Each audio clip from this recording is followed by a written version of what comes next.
मकर संक्रांतीला काळ्या साडीवर करा सुपर स्टायलिश लुक.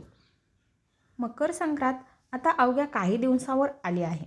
त्यामुळे काळ्या साडीवर कोणते दागिने घालावेत, हेअरस्टाईल कशी असावी, ब्लाऊज कसं असावं, सगळे असे प्रश्न तुम्हाला पडले असतील.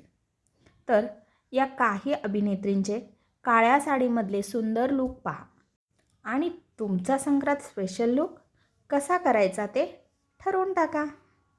हल्ली प्रत्येक सणाचं सेलिब्रेशन ऑफिसमध्येही केले जातं. आता संक्रांतीला बऱ्याच ठिकाणी सुट्टी नसते. त्यामुळे तुम्ही वर्किंग वुमन असाल आणि तुम्हाला ऑफिसमध्ये संक्रांतीनिमित्त खास काळी साडी नेसून जायची असेल तर असा स्टनिंग लुक करू शकता.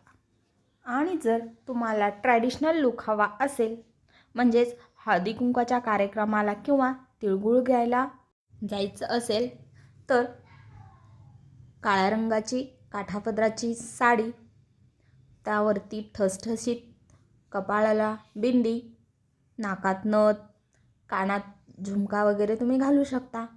तसेच गळ्यात ठसठशीत असं जो पण तुमचा हार असेल तो आंबाड्यामध्ये गजरा, या पद्धतीनं तुम्ही ट्रॅडिशनल लुक करू शकता. काळ्या साडीवर बऱ्याचदा ऑक्सिडाइज दागिने शोभून दिसतात. त्यामुळे तुमच्याकडे नसतील तर या निमित्ताने ऑक्सिडाइज दागिने नक्की घ्या.